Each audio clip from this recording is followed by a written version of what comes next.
안녕하세요. 특파원 K입니다. 매출이 급락해서 망할 뻔한 아디다스가 일본 축구 선수에서 손흥민 선수로 전속 모델을 바꾸면서 기적 같은 매출 변화를 보였습니다. 아디다스는 이를 기점으로 한국 친화적인 디자인과 브랜드 이미지로 전 세계 시장을 공략하겠다고 변화를 선언하면서 매출은 더욱 드라마틱하게 변했는데요. 어떻게 손흥민 선수로 모델을 바꿨다는 것만으로 기적과 같은 매출 변화가 가능했을까요? 지금 자세히 알아보겠습니다. 아디다스는 유럽이 낳은 가장 유명한 스포츠 브랜드라는 명성을 가지고 한때 전세계 업계 1위를 석권한 적도 있었습니다. 하지만 미국 브랜드 나이키가 에어조단 등 유명 운동선수와 손을 잡고 브랜드 이미지를 구축하는 바람에 허망하게 1위 자리를 내어주고 몇십 년째 만년 2위를 면치 못하고 있는 실정인데요. 몇 해 전 새로 부임한 아디다스의 CEO 카스퍼 로스테드는 나이키를 제치고 업계 1위를 탈환하겠다라는 목표를 내걸고 나섰습니다. 그러면서 로스테드 CEO가 가장 먼저 한 일은 아시아 시장을 상대로 마케팅을 전면 바꾸는 작업이었습니다. 아시아 시장은 한국, 중국, 일본에 더해서 동남아까지 걸쳐있는 어마어마한 규모의 시장이기 때문에 업계 1위를 나이키로부터 뺏어오자는 엄청난 목표를 내건 아디다스 입장에선 아시아 시장을 석권하는 것이 가장 급선무였습니다. 하지만 아시아 소비자들은 까다로운 취향 탓에 한번 고정된 성향을 되돌리는 것이 가장 어려운 시장이었습니다. 그때 카스퍼 로스테드 아디다스 CEO는 기존의 일본 중심 마케팅에서 한국 중심으로 아시아 마케팅을 전면 탈바꿈하겠다고 선언합니다. 이때부터 아디다스는 한국의 국가 이미지를 전면 내세워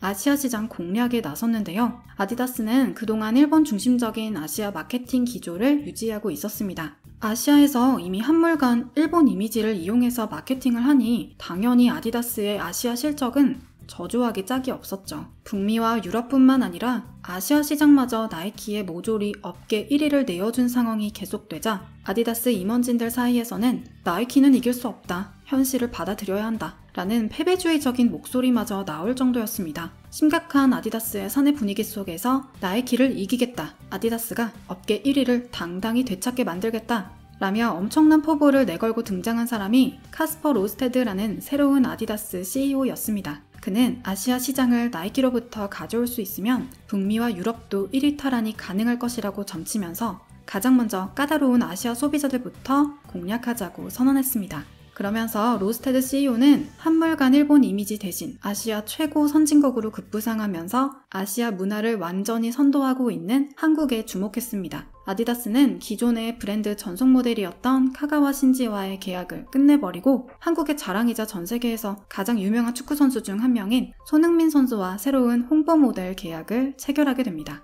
그렇게 아디다스는 손흥민 선수를 브랜드 이미지 중심에 내세워 전 세계에 홍보를 시작하게 됩니다.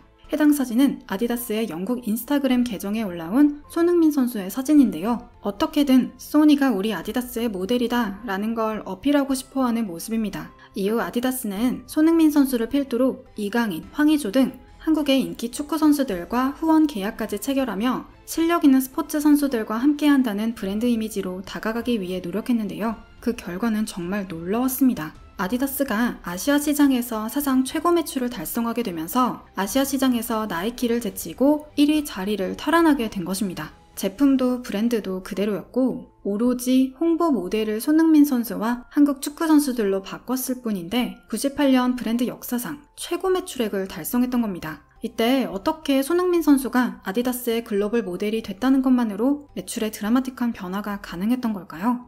2020년 문화체육관광부에서 추산한 손흥민의 경제적 파급 효과는 무려 2조 원에 이르는 것으로 추산됐습니다.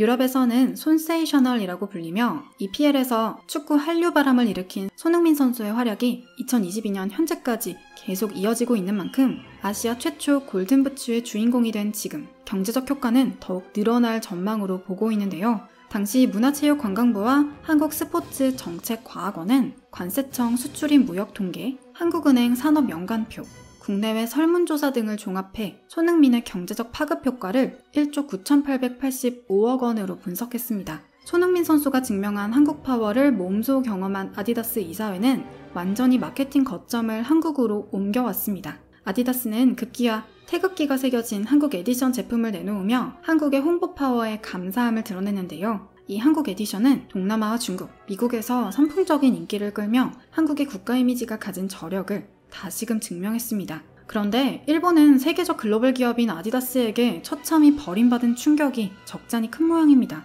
거기다 일본 대신 한국으로 마케팅 거점을 옮겨서 대성공을 거둔 모습을 보고 일본 외무성 장관까지 항의에 나섰는데요. 일본 모델과 다시 계약하고 1장기 에디션을 출시하지 않으면 일본 소비자들에게 외면당할 것이라고 아디다스 일본 지사에 항의한 것입니다.